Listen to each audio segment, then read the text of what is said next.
Welcome to MuggleCast, your weekly ride into the Wizarding World fandom. I'm Andrew. I'm Eric. And I'm Laura. And this week, grab your luggage and raincoat because we are choo-chooing back into the Wizarding World with Chapter 11 of Goblet of Fire aboard the Hogwarts Express. Micah is not here this week. Sitting in for Micah, not just the following sound effect. Choo Choo. But also one of our patrons, longtime Slug Club member, Ning Xi. Ning Xi, welcome to the show. Hello, I'm so excited to be here. We're very excited to have you. You are coming to us from Singapore today. Yes. Ning Xi even took off work for this. Wow. Oh, that's dedication. Yes. Instead of taking off work this week, Micah took off MuggleCast. Like the tables have turned. Yeah. Micah's working, you're not working. Well, it's great. All we really needed was that audio clip for this week, right, Andrew? Yeah, Choo Choo. we're good. There I think you we're go. pretty covered. Because if Micah were here, he would be contributing Choo Choo. Choo Choo. Exactly. Yeah. Right. Only that, nothing else. Oh. No, of course we miss Micah, but it is a chapter that, you know, he feels this is a chapter he would love because the chapter's aboard the Hogwarts Express and he loves the Choo Choo. So We should try to squeeze that into the 7-word summary. Oh. What if 2 of the 7 words are chew and chew? Yeah, what if that's the first two? Or what if we have 2 at the end and we don't know what to do? Hooray! Choo choo. So Ning Xi, let's get your fandom ID before we go any further. Okay, so my favorite book is Prison of Azkaban. My favorite movie is Deathly Hallows Part 1 because I love camping. What can I say? My Hogwarts house is Gryffindor. My Ilvermorny house is Thunderbird. The Wizarding World tells me that my Patronus is a bay mare, which I reject. So it's actually a rabbit. It's fine. My wand is 12 3/4 inches laurel wood with a phoenix core and solid flexibility. Fantastic. Yeah. Well, thank you again for joining us today. We're very excited to have you. You've been a longtime supporter, and we're just so grateful for your support. Ning Xi will also join us for bonus MuggleCast today. Bonus MuggleCast installments are coming to our paid Apple Podcast subscription starting this week. For just $4.99 a month, you can sign up for MuggleCast Gold, in which you'll receive ad-free early access to our main show, plus 2 new bonus MuggleCast installments every month, in which we discuss all kinds of things like the latest Wizarding World news. This week, we'll discuss recent news about Hogwarts Legacy. It's the top-selling game of the year, meaning 2023. And Warner Brothers is teasing more projects in the Wizarding World to come. So we'll talk about that. And we're also going to touch on what we would like to see added to Hogwarts Legacy if they ever add anything, because they haven't yet, which is odd. Also a reminder, I'm wearing the beanie right now. The MuggleCast Overstock store is open again. This is where you can buy MuggleCast merch and help support the show. And we have this new Comfy Cozy Combo Pack, which consists of the MuggleCast beanie and socks. You can purchase this new combo set for $25, which is cheaper than buying the socks and beanie separate. And you'll be warm on both ends of your Muggle body for winter. So check it out at mugglemillennial.etsy.com. And finally, we just want to give thanks to anyone who leaves us a review on Apple Podcasts, Spotify, or wherever you listen to podcasts, featuring a review that we got this past week from Ultra Wild, who gave us a 5-star review and said, "Spellbinding. These are the best group of Harry Potter obsessed friends you'll ever have. Truly the OGs of the podcast game. Don't know where the fandom would be without them." Thank you. Thank you so much. That is so sweet. Yeah. And thank you to everybody who leaves a review on Apple Podcasts or Spotify or wherever you listen to podcasts. So let's get into chapter by chapter. This week, we're discussing Goblet of Fire, Chapter 11, aboard the Hogwarts Express. And we'll start, like we always do, with our 7-word summary. Ning Xi is going to kick things off for us. Will it be a chew? We're about to find out. What if she sneezes and we're like, she did it. She did chew. And then she'll be like, no, I was just sneezing. Yeah. All right, here we go. Traveling. By Train. Proves. Informative. 4. Harry. For a second there, Laura, I really thought you were going to end this with Choo, and then I was going to come in with a Chew. Because traveling by train proves informative. Choo Choo. Yeah, that would have been, we would have gotten the message across still. Ning Xi, you did great, especially because you did double duty filling in for Micah here. Oh, it's fine. Like, I definitely did not stress over this over the weeks. Like, why am I starting this? Good. So this chapter begins with the summer break about to end, and an urgent call from the ministry comes in, and Harry listens in as Amos Diggory via fireplace delivers some news to Arthur about Mad-Eye. Overnight, someone tried to break into Mad-Eye's house. And in addition to this being our introduction to Mad-Eye, this is also the first time we're seeing someone communicate via fire. So I actually wanted to start talking about communicating via fireplace via the Floo Network, because I've got a couple questions concerning this. So first of all, why did Rowling choose fire as the method for communication and transportation? Transportation, I can maybe understand, because fire could arguably represent, let's say, you're being cremated, you're being transformed. That's a bit of a dark example. Fire represents a lot of things, but communication is not one of them. And head-only transportation is another aspect of utilizing the Floo Network, seemingly only for a chat and maybe a piece of toast, which we will also get to. But was this the right branch of magic to put a glorified telephone call under? I would argue this method of communication should be unassociated with the Floo Network, because these two things don't really tie together for me. Why is this under the Floo Network, and why does it have to be via fireplace? Yeah, it's a good question, especially because in the next book, as we've established, we do get the wizarding version of DMs. So it's interesting that this was chosen. I was thinking, Andrew, when you were mentioning that fire can be representative of like a rebirth or turning into something else, it can also be representative of cleansing things too. And I wonder if there was some kind of intentional choice with those two themes in mind around the idea of travel and the idea of communication, that somehow fire plays a part in whatever transformation you go through, metaphorically, if there is one, or if it incentivizes more truthfulness. It feels like a stretch, but also I'm trying to figure out why exactly fireplaces specifically. I think I have a take on that, which is that, and I like the Floo Network in general. Mm-hmm. I think that one of the reasons the Floo Network was chosen for travel is because even the oldest cottages back from the Dark Ages had chimneys. True. So a chimney is something that, everyone has. And so you could potentially easily connect to other wizards, no matter where they are, no matter how remote they are. Everyone's got a fireplace. So that idea, coupled with how the Floo Network, we're told it works, where a grate has to be added to the network. And we find out in later books too, you can take a grate off and things like that. That actually is very, very, very much akin to how telephones were. When telephones first started out, they had to manually there was a manual switchboard, wires run under the ground to everyone's home. And so when we see Amos Diggory here, FaceTiming essentially the Weasleys, I think it has to do with the convergent evolution of phones into video call devices. Yeah. Because she took that, the Floo Network very much was a telephone style network. So if that was to evolve into a face medium, like a video medium, then the equivalent would be you travel, but only partially. Does that make sense? I think it's kind of based on, kind of makes sense. Based on how the Floo Network was set up to begin with. Is okay, so Rowling was probably hey, if the telephone evolved into the video phone, then my equivalent of the telephone has to evolve into the video phone somehow. Interesting. Yeah. Actually, I just had a sudden thought when Eric talked about the chimneys.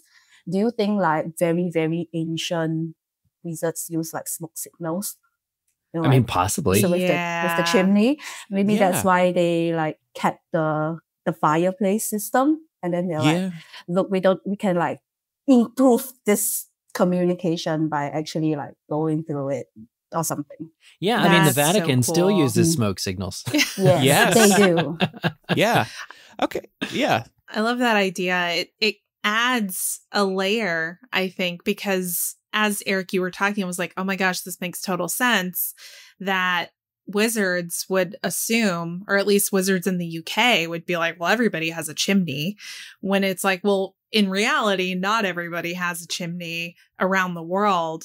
But I love, Ning Xi, how you added this layer of like, no, it was the ancient cultures that did this, and the Europeans just took it and made it their own. And also, I mean, keep in mind how weird it is to Arthur Weasley at the beginning of this book that the Dursleys have boarded up their fireplace. Yeah. Like, how do you talk?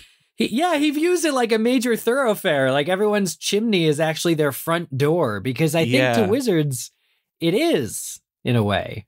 This question got me thinking what other like common household item could have been a phone instead of the fireplace. I was thinking a portrait. Of course, we know you can talk to portraits to some extent. Yeah. But how about something a little more original? How about a house plant, and like the head pops up as a new bulb on the top of the plant, and the leaves are like arms so they can be all animated. I thought that could be fun. I only like this, Andrew, if it's the old style telephone where you have the mouthpiece and the receiver and you're putting a bulb of a flower. It's like the flower bulb like to your ear and having to talk into the stem. That would be really lovely. Honestly, that sounds like nightmare fuel to me. It kind of does, yeah. It's just kind of picturing disturbing. one of y'all's heads on top of a plant kind of scares me. No offense. Yeah, especially at night. Yes. Or I was thinking like a lamp. Because it's the light bulb, an idea, so it turns on. But anyway, thank you for your reasoning here, panel, because I just thought it was so interesting that the telephone call was an extension of the Floo Network, even though it's already used for something pretty powerful. So it does two things. That's a good point. What I'm thinking about now that we've made the FaceTime connection, I think we all know people who will like unprompted FaceTime call you.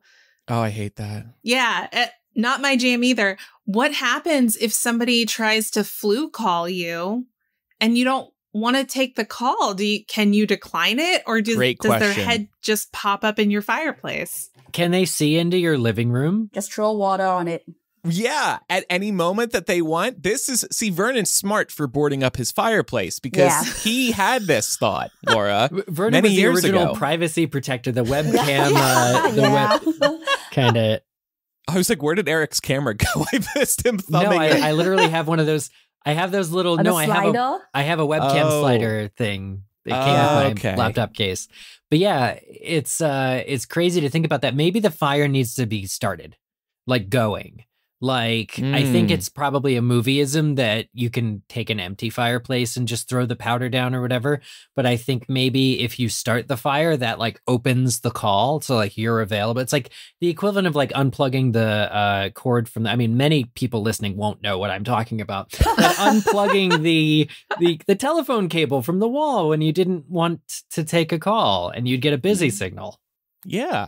Yeah. Maybe they just throw water if like, oh no, I do not want to stop this person. Get a bucket of water. And get a bucket. Yeah. Throw it on the flames. Well, we don't have to get in the nitty-gritty here, but they got this call from Amos in the morning. So was the fire lit in the morning? Maybe it could have been, but it was also summertime, so they probably wouldn't have it lit. Well, yeah, and wizarding homes, that's the other thing. I mean, Britain is cold even in the summer, and there's not a lot of indoor climate control in a lot of places. So you probably always do have a fire going, to be honest. Yeah, but maybe wizarding homes probably always have the fire going unless they don't want to take a call. Or that's how Molly was grilling her toast. She was keeping it over the fire, and that's why she offered Amos that piece of toast.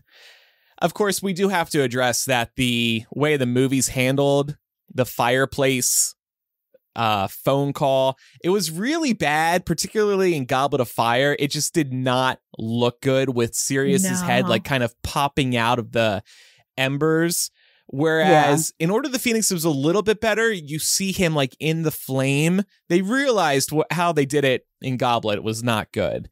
So it'll be interesting to see what they do with the television adaptation. It'll be any better. Well, they listened to us trash the Goblet of Fire effect, because we definitely did here on this show. Yeah. And they were like, oh, okay. Well, it's more the way it's described in the book. I was paying close attention to this during this reread. It's just more canonical the way they have it in book 5. Like, nobody ever said the embers themselves were constructing the face. And that's why they like did it this way in movie 4. This was, somebody had an idea that they ran with in this movie, and it kind of fell a little flat. So despite the fact that Amos may have called super early in the morning, maybe much to the chagrin of Molly and Arthur, he actually is calling with important information. And it's that Mad-Eye Moody, brand new character alert, has been attacked at his home. And it's particularly concerning for some reason because it's the day before he's starting his new job. Wonder where. And just wanted to call out here. I thought we could do this throughout this book. Have something called Keeping an Eye on Mad-Eye, to look at all of the clues that come up throughout the book about Barty Crouch Jr. actually being Imposter Moody. And this is the point where Mad-Eye Moody is attacked in his home. This is the point where Crouch Jr. kidnaps him. Yeah. And ultimately polyjuice potions himself into him and holds him hostage for the next 10 months. Yeah. Yeah. Poor Mad-Eye though, honestly. Yeah. Yeah, for real. And Mad-Eye had the dustbins as a security system. And it's assumed during this chapter that the dustbins, he set up those dustbins and they went off like they should as he intended. But we later learned that it was Crouch Jr. who purposely set them off as a distraction. It's so smart. It's so Barty Crouch Jr. as a character, we're just getting into kind of going through the reread where he becomes a factor, and he's pretty talented, and despite his leanings, which are very concerning, he is in fact a Death Eater and a very loyal supporter to Voldemort. But aside from that one little fact, I think this guy is great. I think he's really cool. Yeah. Wow. Certainly accomplished. He gets the job done. Yeah. So I don't want to eat my words, but I think I'll be keeping track of other cool or accomplished, impressive moments for Barty Crouch. Okay. I also for the TV series, I kind of hope they show this scene, at the start of the episode, there's somebody got attacked or something as the starting part, before they have the opening credits. How they have to do the episode. Yeah, I think that would be cool. Which is Goblet of Fire didn't open with this, the movie I'm referring to, but it opened with Frank Bryce, right? Yeah. So something like that, like a cold open, so to speak. Yeah. Well, speaking of the toast, which we've mentioned a couple of times, let's circle back to this just for a moment. I thought it was really funny that Molly does offer Amos some toast. Yeah, it's just a funny sight gag how weird it is for somebody's face to be in your fireplace, but then Molly is able to pass food to him and it's toast, which if she screws it up still is going to taste good because the fire is going to toast it a little bit more. So this is just a very for me reading, I know every time I read this chapter, I'm just like, I love magic. That's so fun. The fact that it's my I love magic moment in Goblet. So we need a MuggleCast t-shirt that has a picture of toast being fed into a fireplace and it says I love magic underneath it. That's what impresses us most about the Wizarding World. Yeah. Toast being fed transfer of toast through a fireplace. Yeah. Toast is pretty great. Well, and if you think about how many hundreds of miles away Amos's body is from his mouth, that's where the magic is impressive. Yeah. Yeah. And see, this is another example of how the Wizarding World defies physics. I kind of wish that we had brought this one up when we did the physics of Harry Potter discussion, because it would have been really interesting to try and explain how that works. It's a portal. Yeah, it's a portal. It's different than splinching because you're not cut off at any point. It's just your head's going through a portal. Mhm. It could be a way, and sorry, this is like another dark thought from me for this episode. Could this magic be used to solve world hunger? Like people where, let's say, a food desert, people could walk up to a fireplace and be fed food from areas of the world where food is more easily accessible. I don't know why Yes. this jumped to my mind, but it did.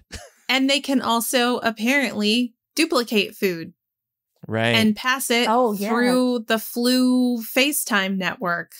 We solved gotta- world hunger. Yeah, We you solved gotta work world smarter, hunger. not harder, man. Yeah. We Like- solved Wizarding World hunger just now.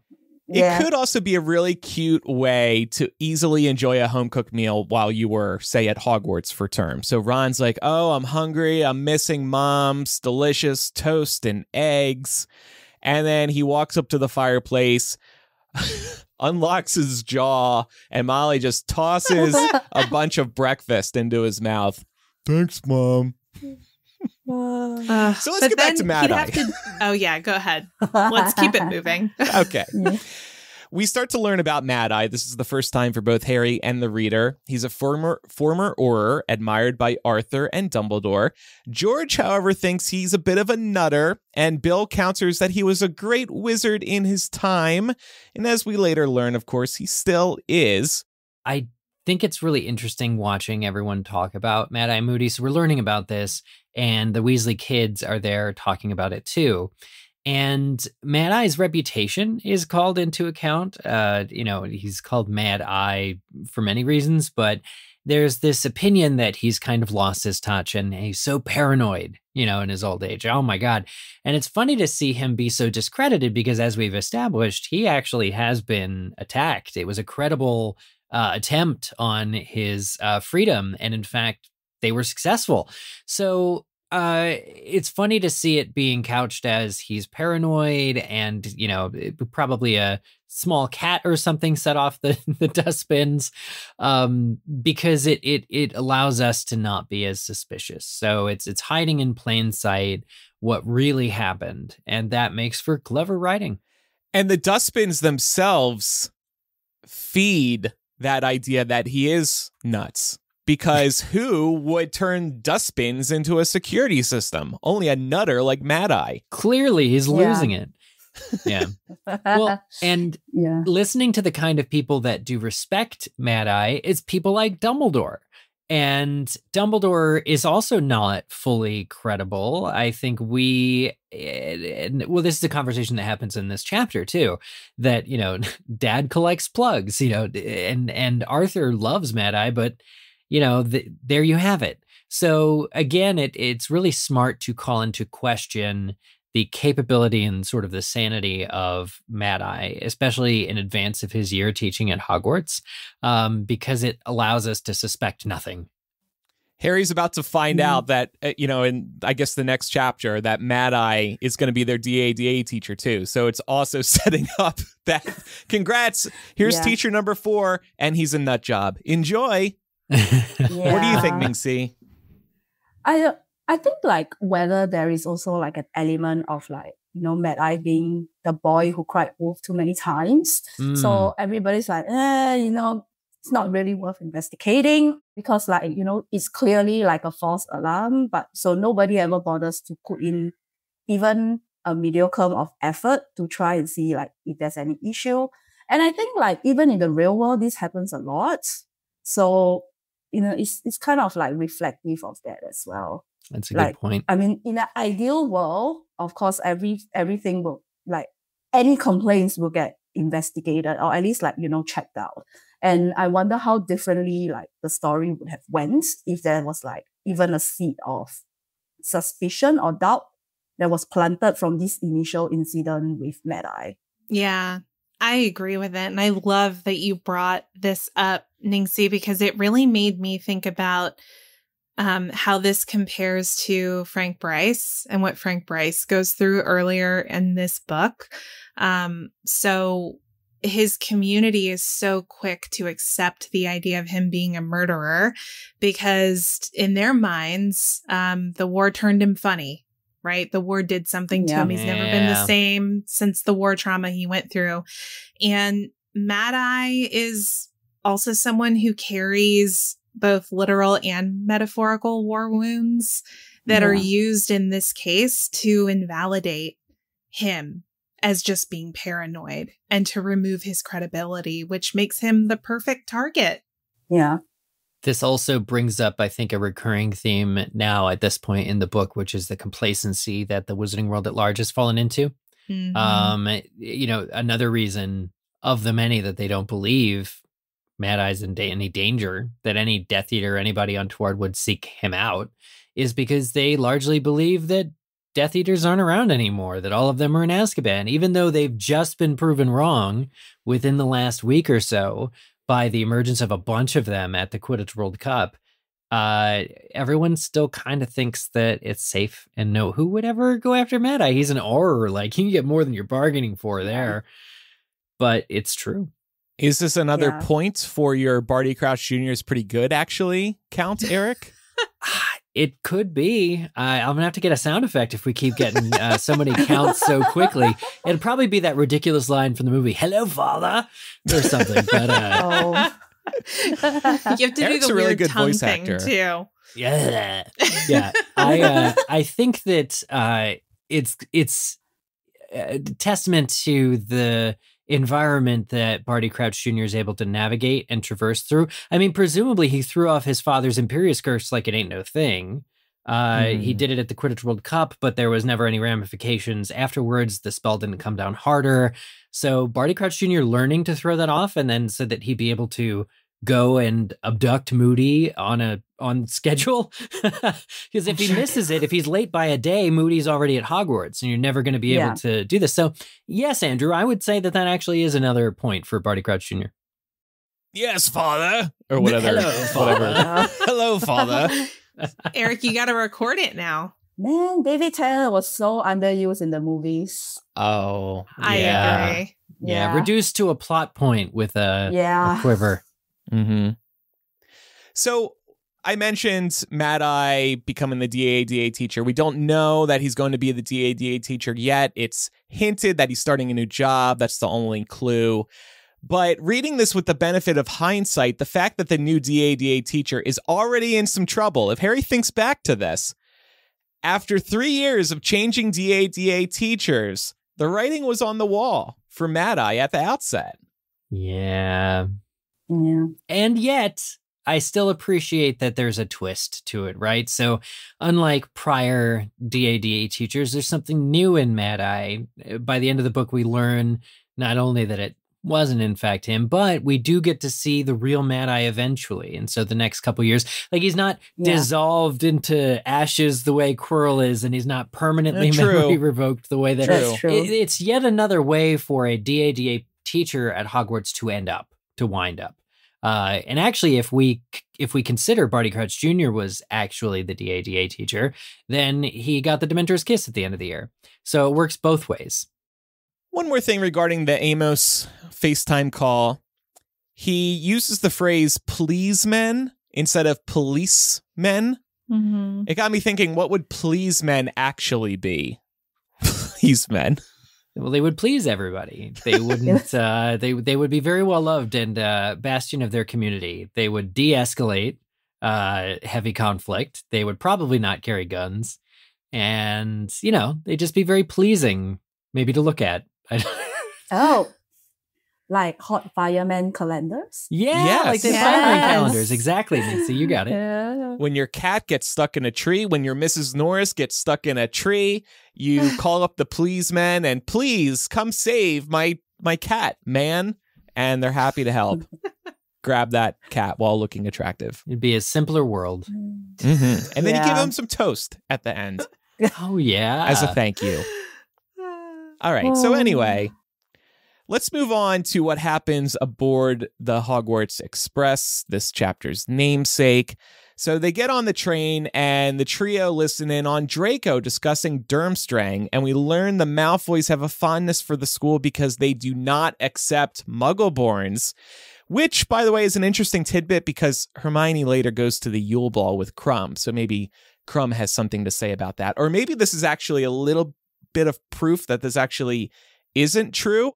I had forgotten this tidbit that Malfoy throws out, and I have to call him on it. This has to be inaccurate, right? That Durmstrang doesn't take Muggleborns, and the reason is it's one of 3 magical wizarding schools in Europe, and there's simply no way that they're allowing all of these Muggle-born wizards who can fully wield a wand and use magic to not be educated and learn how to use it safely. We never see anybody sent to Hogwarts that's like, oh, I would be going to Durmstrang right now, but, you know, I'm Muggle-born. Hey. So I just think it can't possibly be the case that Durmstrang says absolutely not to Muggle-born. Yeah. Could it? Oh, go ahead, Ning Xi. Yeah. Although I was just thinking, could it be like, you know, they have like this reputation of not picking Muggle-borns, but somewhere along the line they realize, yeah, that's not going to work. We'll just like quietly take them in, and like it's not really like advertised. So people who want to believe what they believe, like still thinks that only purebloods go to that school, I guess. Yeah. So the 14-year-old Malfoy doesn't understand like the whole nuance of it. Yeah. That makes me feel bad that there's like these second-class citizen statuses like Muggleborns at Durmstrang where they don't get to come on the ship to Hogwarts. They're left behind. Oh. Yeah, I mean, my thinking is there probably are. I would assume it's not a large number of Muggle-born students there, but there are probably some. And to be honest, based on who their headmaster is, it's probably not the most comfortable environment to be in, which got me thinking about this idea. Maybe there are some Muggle-born students at Durmstrang who, quote, pass as like half-blood or pure-blood somehow. I'm drawing real-world comparisons and thinking about, you know, the ways that white supremacy has dominated all kinds of spaces, but there have been people over time who have been able to successfully, quote, pass as white so that they can be in those spaces, which is still a dangerous position for them to be in, but it is a real thing that's happened. So I'm wondering if that's possible here with Durmstrang. Yeah. I mean, all wizarding governments have to abide by the statute of secrecy. So to my mind, again, it doesn't make sense for them to not educate their Muggleborns, especially how to, you know, not allow your magic to explode out of you. Yeah. I'm also kind of picturing Wizarding World spin-off TV show where maybe it's not set at Durmstrang, maybe it is. I don't think Durmstrang is a particularly appealing school for HBO to sell a premise around, but it would be cool to see a storyline where there's a Muggle-born undercover going to a school that doesn't accept Muggle-borns. I think that'd be fun to see them try to project this image of being from a pure blood family, a half blood family. I don't know what the tension would be there, but to me, that sounds like an interesting premise. I agree. Being almost like undercover at a wizarding school and trying to pull it off. Undercover Muggle. The undercover boss spinoff we've been waiting for. Yeah. So more about Durmstrang. Draco also likes that the school lets students learn the dark arts, not just the defense rubbish. Now, I actually could maybe side with Draco here, and I'm speaking as somebody who has used the dark arts spells in Hogwarts Legacy, so maybe I'm very biased here. Eric has not, right? You say you haven't. There's one of them that Eleanor Rigby has not used yet, and it's the death curse. I chose not to. Oh, this is news. Yeah. No, I thought you originally didn't want to use any unforgivable curses. You have to use 2 of the others to beat the game, I'm pretty sure. Well, yeah, but I mean, you don't have to accept it, right? You won't beat the game, but no, I must choose not to learn Laura, them. I must beat the game. He'll do anything except Avada Kedavra. Yeah, this one seems more plausible, right? That the, you know, Durmstrang does have a lean towards the dark arts. Grindelwald himself went there. This is, you know, book canon that it has not just a reputation, but seems to follow through with it. Again, Laura, your point, their headmaster's a Death Eater, or a former Death Eater, arguably. But so this I get. However, the only dark arts examples that we have are things like the killing curse, the torture curse, the take away your autonomy and make you do whatever I want you to curse. We know that killing leaves a mark on your soul. Slughorn says so in book 6, and that's, you can't really easily get rid of that. So is it actually a good thing that they're allowed to do dark arts? Because all this dark stuff is leaving tarnished marks and comes at a cost. Yeah. Yeah. I think it would be helpful to learn more other than the defense rubbish, just so you have a complete picture of how the dark arts work. Am I suggesting, Avada Kedavra on another wizard? Of course not. Even an animal wouldn't want that. Can you set up dummies maybe to give people a test? Just like in Hogwarts Legacy, actually, you got some dummies to play with from time to time. Yeah. What I was going to say is it's like telling someone you can have a little torture as a treat. It's like, where's the line here? And maybe it is like they do in Hogwarts Legacy. I'm pretty sure that this is accurate. You're trying to get into Salazar Slytherin's, is it Septorium or something?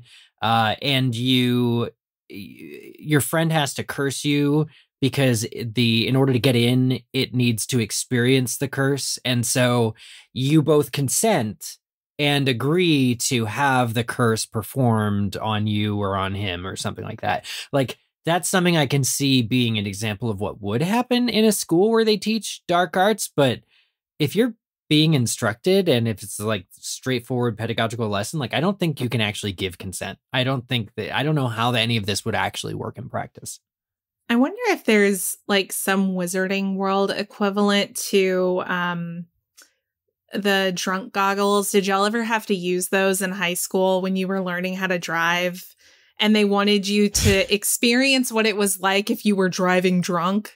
So they would give you these goggles that impaired your vision, and they obviously would not put you behind the wheel of a car, but they would ask you to try to walk around, and it was really weird. So they were trying to give you practical experience without actually giving you practical experience. For me, drunk goggles are any pair of prescription glasses. Like Ning Xi, your glasses. Yeah.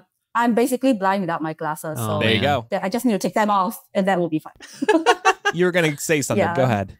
Yeah. I mean, I'm coming at this from because I do research in my day job. So I'm coming at it from this angle, in real life, we have labs that actually research on viruses like smallpox or actual dangerous chemicals. So I feel like this, it could possibly be the same case in the wizarding world. So you learn about the theory or there's some sort of control environment. You can learn about dark magic. So you can develop a counter curse, because that's how we try to research and find cures to things. We have to get access to cancer cells, we have to get access to the viruses, things like that. But of course, everything is very controlled. There's a lot of different laws and regulations you have to obey in order to do that. Example for a chemical lab in Singapore, if you need to buy chemicals that could potentially be used to make drugs or explosives, you actually need to get a license. The chemicals has to be kept under lock and key. You have to sign out every time you take the chemical out, and you have to record down how much you use it. So I guess you could put in regulations to ensure it happens, but it will probably be I guess for mid-level. I don't really see 11-year-olds running around trying to learn dark magic. Right, and that's the thing. That's is true. After all those regulations, is it really worth learning dark arts then, Andrew? Do you still think it's more valuable than just the defense rubbish? And if only 7th years are doing it, then you can't really say the school as a whole teaches dark arts. Yeah, I guess what has me thinking along these ways is in the next book, they have to put together Dumbledore's army to actually get prepared for the fight ahead. That's sort of what I'm thinking along the lines of. Of course, the dark arts. Yeah, the dark arts are a unique exception, though. And I'm just in a dark, questioning mood tonight, it seems. Yeah. But anyway, because Micah's not here. Andrew's shook. I'm shook. I'm shooketh. Let's talk about something else we learned about Hogwarts. It's funny to read this for the first time. Now it's something it feels like we've known since before we were reading the first book. We learned that Hogwarts is hidden from Muggles. Hermione says all they see is a smoldering old ruin with a sign over the entrance saying, "Danger, do not enter, unsafe." This is also news to Harry and Ron because unlike Hermione, they have not read Hogwarts: A History, I believe is what she said she reads this in. Mm-hmm. So Yes. it begs a lot of questions, though, about how this exactly works. And we really have never found out since then how this goes down if a Muggle tries to approach. So, okay, they see that sign, "Danger, do not enter, unsafe." But we all know Muggles love exploring abandoned ruins. There's YouTube channels dedicated to this. I have loved going into empty houses nearby as a childhood. Behind my house, there was another abandoned house. I would go into it from time to time. People love to explore. Naturally, Muggles are going to start exploring this smoldering old ruin. So what does happen if a Muggle walks in? Any guesses?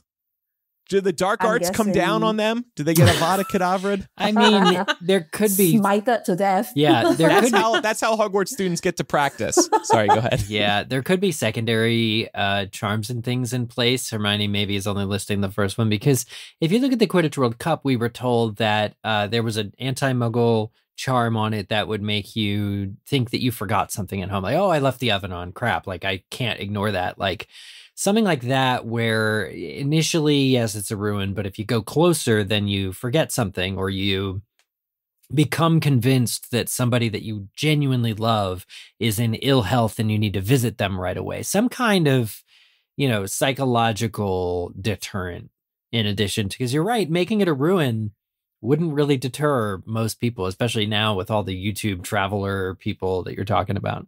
And drones. Yeah. I wonder if it's maybe it's like a mirage. Like, they're like, oh, I would still like to go there, but you just keep walking towards it, but you never quite reach it. I like that I think idea. that's really cool. I do Yeah. like that. Imagine that YouTube video. I see it right there, but I can't get any closer. There's Yeah. like an invisible treadmill moving the other direction. Honestly, opposite and this is why technology ultimately breaks the statute of secrecy, because with smartphones and all the YouTubers and urban explorers that y'all are talking about that are out there, sorry, there's no way that you're keeping the genie in the bottle here. Hey, Muggles are going to find out. rich of you to think that video cameras would work at Hogwarts anyway, or that close to the. Oh, yeah. It's like Mhm. going to haunted houses. It would cut out at the right moment, and nothing would be Yes. picked up. Yeah. But I feel like people would still create clickbait content about places like that. They already do. Yeah. And I mean, think about if some major magical event goes down in a public Muggle space and somebody happens to video it and put it up on YouTube, you're done. Yeah. You gonna obliviate the internet?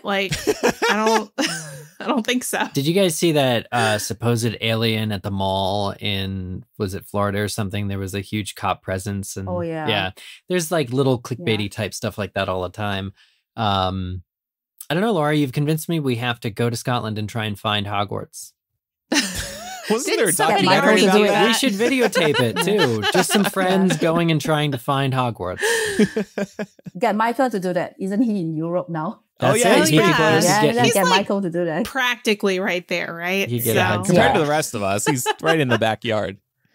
I do also like the idea, I can't remember who said it a few minutes ago, that maybe it was you, Laura, there's another rule Hermione doesn't know about. Maybe the wizarding public at large do not know about, because by revealing it, then you're giving people more clues about how to bypass these security Yeah. measures, potentially. Then again, as I say that, we're also reminded Hogwarts is a security nightmare, so maybe there's not much else True. going on.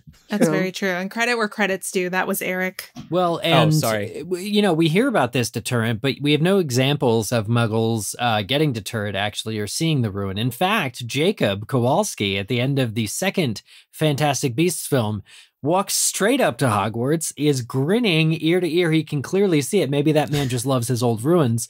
But then in the next movie is able to walk around in Hogwarts. So whether that's Dumbledore's doing or whether this charm is bunko and is actually not a thing at all, what does Jacob see? I could see a special pass being granted when they do want a Muggle to be allowed in. But that should have been addressed, because I feel like this is a big plot point that fans have known about for a really long time. And to kind of just pull that out from under us is surprising. We were owed a bit of an explanation, I think. Oh, that's that whole movie summarized. Yeah, I mean, let's be real. That wasn't the first time that the Fantastic Beasts franchise played fast and loose with canon. The sequels. My crackpot theory is that they left a loose end there in order to reveal ultimately that Jacob is actually somehow magical in the event that they ever got greenlit for a fourth movie. The Secrets of Kowalski. Yeah. By like falling in love with a witch or wizard. Right.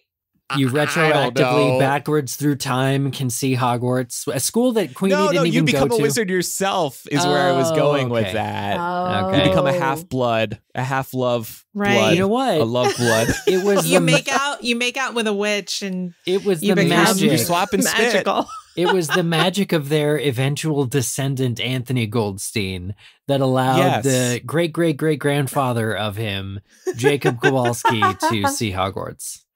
Becoming a wizard is highly contagious. That's how there's so many witches and wizards out there. We also learn, just like Hogwarts, that Durmstrang and Beauxbaton are concealed so nobody can steal their secrets. It seems weird to me that even fellow wizards from outside schools don't know where these schools are. And let's also remember that students from these schools are coming to Hogwarts, and they're probably figuring out where Hogwarts is. Or they're going to get some clues, at least, when they look around the castle grounds. Security breach. Yeah, it's so unfair. And also, that was a quote. So they're hidden so nobody can steal their secrets. What secrets are we even talking about here? The secrets of Dumbledore, Andrew. The secrets of Durmstrang. The secrets of Durmstrang door. I feel like it doesn't make any sense in the way Hermione's like, well, of course, they're concealed, aren't they? No one knows where they are. This is all Hermione, so maybe we take it with a grain of salt. Maybe she's on her soapbox and just making stuff up. But to your point, somebody has to know where it is, and certainly the kids going, or Harry and Ron, remember, they had to find their way to this school in their second year, and they had to be able to find it to do that. Yeah. Yeah. I think I find it very hard to believe that the general like country or like city that the school is set in is like unknown, because no parents gonna send their 11-year-old to just wherever. Like they gotta know at least like that's true. I could see like the exact location being a secret, but like the general area should probably be like known, like, you know, everybody's sort of like accepted that Hogwarts is like somewhere in the Scottish Highlands, that something like that. So that would make more sense to me, I feel. Yeah. Yeah. I feel like the parents deserve to know, to your point. Yeah. But this also gets me thinking, this castle is in one place for hundreds of years. Nobody leaks this info ever where the school is, even the students who went. And actually, come to think of it, a lot of the parents would probably know where it is because they went to that school themselves. So that's okay. That's how they would know. But how about Hermione's parents? And Hermione's parents can't ask around and find out? They can't see the school, so even if they go, they're not going to be able to. They seem like a couple who would get a exception similar to Jacob, where if you do have a witch or wizard there and you're a muggle, You deserve to visit. The entire 4 or 6 months that Hermione was petrified in year 2, her parents didn't visit because they couldn't see Hogwarts. I guess that's proof that they're not allowed to visit. Yeah, but... Can you imagine if they got there and saw that and were like, this is where you live, honey? You live like this? Amazing. Yeah, with all these security nightmares, no wonder we're normally not allowed to visit. Like that's probably why they're banned too, because the school is a mess all the time. Yeah. Maybe they sign like an NDA, like sort of like the list that Hermione has everybody sign. And if you like leak the exact location, you get smited. Just boom. That's so funny. I could ever. I was going to say automatic AK, like lightning bolt. That's how they learn the spell. Unbreakable vow. Yeah. Well, Camille also points out in our Discord, wouldn't everyone know where Hogwarts is because it's walking distance of Hogsmeade? And that's actually another great point because Hogsmeade is not a hidden village. It's a very, very famous wizarding dwelling and major, city for the wizards. So, yeah, you can pretty much easily figure out where Hogwarts is. Yeah. It's the only all wizarding village in all of England or all of the UK, right? Yeah, and eventually you'd know too, because depending on where your kid is born or where you're living, you get an invite to a certain school. And so eventually over many decades, people would like begin to pinpoint, oh, Durmstrang reached out to me. This must be within the scope or the range of, where they pull from. So it just doesn't hold up very much. Yeah, I agree. A common closing point here on MuggleCast. It doesn't hold up. It doesn't hold up. Well, although I like what Hermione does to deduce that it must be up north, and it's because their outfit, their uniform contains furs. That's smart. That's classic deduction, but it's really good. Yeah. And it makes me think of real life prominent secret places like Camp David here in the United States where the president will go for, it can sometimes be long weekend trips, but it's also to entertain dignitaries from other countries. And it's not technically public knowledge where exactly Camp David is located, but it's also not hard to figure out the general area where it is, especially if you live in that part of the country. So I'm sure, very similar to Camp David, if you got too close to Durmstrang or Beauxbaton and they genuinely don't want you there have to be security or alert systems in place to prevent you from ultimately finding it. So I don't know if that means they're modifying people's memories if they get too close. I don't think that's what the Secret Service does with Camp David. I know that's the Men in Black. Right. Yeah, I think thing. The other thing worth noting is that the reason for some of the secrecy presumably is also to have a safe space for wizards to get spells wrong. So you're learning these spells. Yeah. It's a giant mess, all the time. Not to mention just the Quidditch aspect of it. I had to think really hard not to say Quidditch. But yeah, so there's a good reason why they're secluded, but that doesn't mean that their location shouldn't be known. Yes. Yeah, I agree. Okay, so Draco comes into the trio's compartment on the Hogwarts Express and kicks into bully mode. He's making fun of Ron's dress robes and hinting at what's happening at Hogwarts this year. And the trio's a little humiliated that they don't know what Draco's talking about. Of course, Draco takes advantage of them not knowing about the thing that is happening, so he starts making fun of them. He says that his dad told him what was happening a long while ago, and he can't believe Ron doesn't know what's happening, despite Arthur and Percy working at the Ministry. Draco surmises in front of Ron that Arthur isn't high up enough at the Ministry to know what's happening, and this comment enrages Ron to the point where he slams the train compartment door shut and shatters the glass. Oculus Girl. Reparo. Honestly, the trolley witch would be on you so fast if this were Cursed Child. Like, those defacing nails would- school property, rah, you know, it'd be like, nobody comes and like looks. I mean, I know it's a quick reparo job, but like, I was just like, man, Ron, you really asked for it. You're gonna get the claws now. Yeah. Well, it made me wonder, should Arthur have told them what was happening at school? I think he could have foreseen this type of situation arising. He knows Draco is a bully. He knows Draco is probably going to come in contact with Ron ahead of the news. And maybe it would have been nice for Arthur to tell him, does it really matter if he knows ahead of time? I don't think it does. It seems like a little oversight to me by Arthur. I feel like he's trying to keep the mystery alive for the kids. It reminds me of why parents don't tell their kids that Santa isn't real, right? Wait, what? What Santa?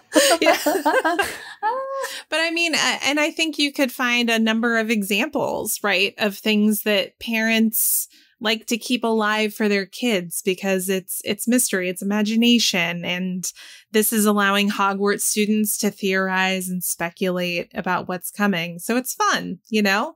Yeah. They're trying to keep the fun alive. Yeah. And I think too, in putting this in context with the previous books, they've had every student has had 2 horrific years at Hogwarts lately. So last year, the Dementors are everywhere. No one can get it right. There's this escaped murderer.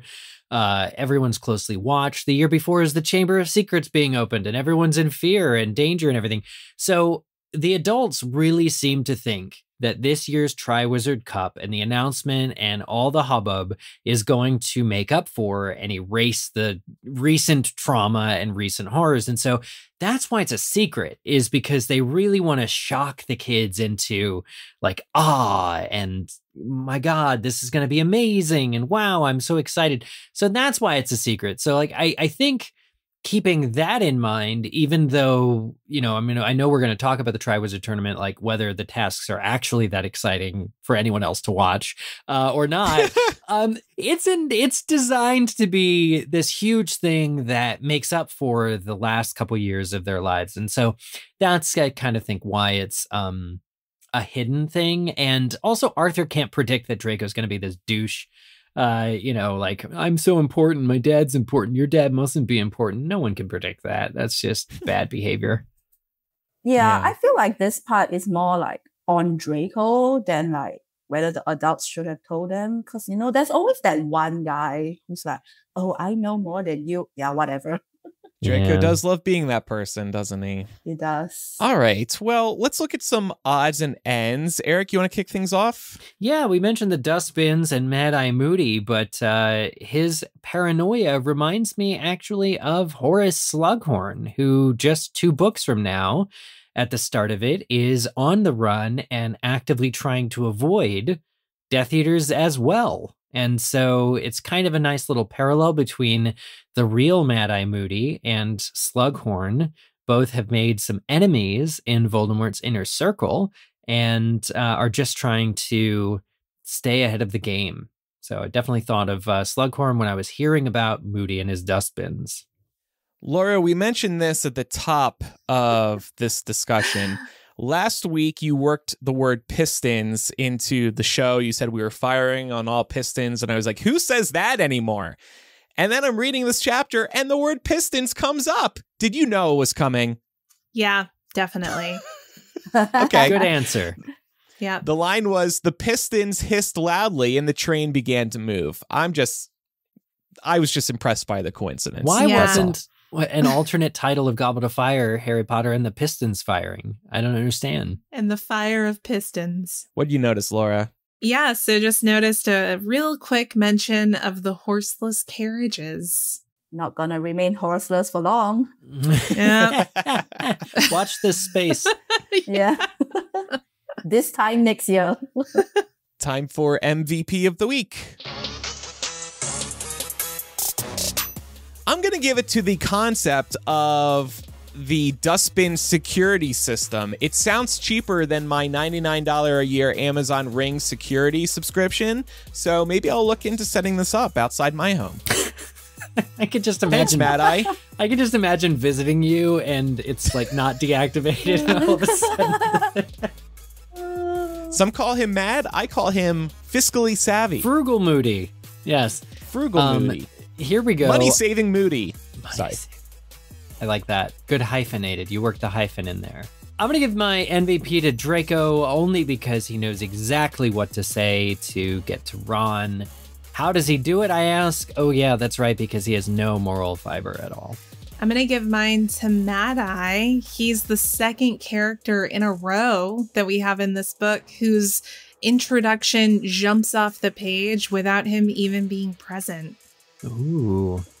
I'm giving mine to Buddy Crouch Jr. Yes! For basically pulling this off. You know, like, it's a good plan. Like, for real, it's a sound plan. So credit where credit is due. Heck yeah. Okay, next week we will discuss Chapter 12, the Tri-Wizard Tournament. The thing will finally be revealed. I can't take this anticipation anymore. If you have any feedback about today's discussion, you can contact us by emailing or sending a voice memo that's recorded on your phone to mugglecast@gmail.com, or you can use our phone number, which is 1-920-3-MUGGLE. That's 1-920-368-4453. Coming up on Bonus MuggleCast, available exclusively on Patreon and through Apple Podcasts, we'll discuss recent news about Hogwarts Legacy. Like I said, it's the top-selling game of 2023. Warner Brothers just announced that, and they used the opportunity to also tease what might be in store for Harry Potter fans in the year or years ahead. So we'll talk about that. Listener support is the reason why we are a weekly podcast, even 19 years later. Visit patreon.com/MuggleCast or tap into the show on Apple Podcasts and subscribe to receive ad-free and early access to episodes plus bonus MuggleCast. If you pledge on Patreon, you'll also receive access to our live streams, our planning docs, our Facebook group, our Discord, and so much more, like a new physical gift every year. So thank you, everybody who supports us, including you, Ning Xi. Yay! And now it's time for Quizzage.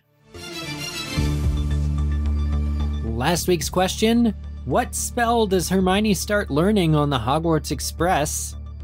And that means in Harry's 4th year.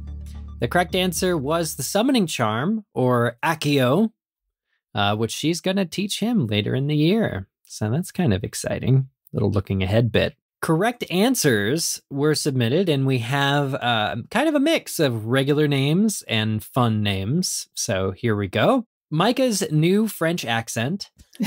Mrs. Fig-smelling tent, Dumbledore's beard crumb, Pig's soggy owl pellet, Dobby and Winky's child. It's not just DADA. Many teachers in the Muggle world now only last a year.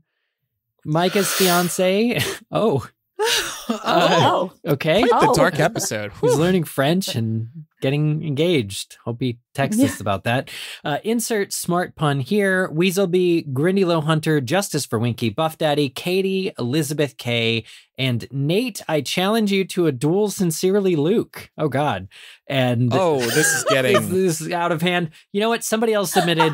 Okay, somebody else's name here is, to all of the kids word dueling in last week's Quizzitch round, I will be the Hagrid and say, break it up, gents, break it up. Oh. So let's de-escalate here. Also, if I can, I'll tell you what, these names are really fun, but they take up a lot of time to read, and I challenge our listeners to submit, say for the month, the rest of the month, your regular old given names to Quizzitch. I'm asking you with peace and love to just submit your regular names to Quizzitch, or they won't be read.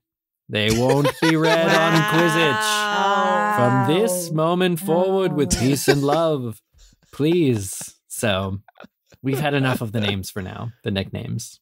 Have we? Wow. So I got in under the wire because mine was read today. Hey! Ning Xi, what was yours? What was yours? The insert smart pun here because I can't think of a good one. You know what? That was a good one. Eric did say just for the rest of January, right? So a limited time challenge. I guess I should have polled you guys first, but yes, let's just say for the rest of the month, regular names only. I'm really curious to see if people adhere. Well, if they don't, it's going to be a shorter Quizzitch segment of all time. Here's next week's Quizzitch question.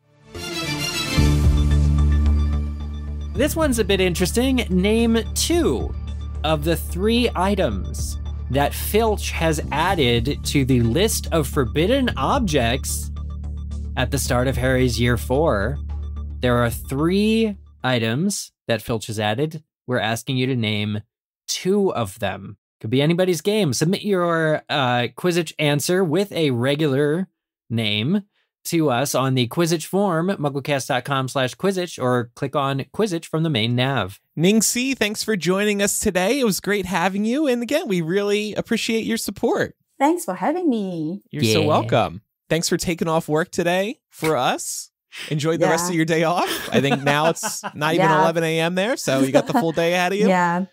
Did you call out sick? Were you like, I too many dustbins last night? I just took like my annual leave. Yeah, we get 14 a year, so it's fine. You get a lot more vacation time over there than we do in America. Yeah. I mean, I'm already on the low side, so. Jealous. 14 days sounds like the extreme high side here in America. And that's not like inclusive of like sick time. That's separate 14 days by law you have to get. All right, I'm getting depressed. Yeah. And holidays too, right? Yeah, public holidays, we get that. We're all coming to Singapore. Yeah. We're happy for you. We're happy for you. And thank you again for your support. We really couldn't do this show without support from listeners like you. And you've been such a long time listener. And you fit right in on today's episode. Thank you for sitting in the Micah seat. I'm sure if you were here, he would definitely give you a live Choo Choo. Choo Choo. Visit mugglecast.com for transcripts, social media links, our full episode archive, our favorite episodes, and to contact us. That does it for this week's episode. Thanks, everybody, for listening. I'm Andrew. I'm Eric. I'm Laura. And I'm Ning Xi. Bye, everyone. Bye. Bye.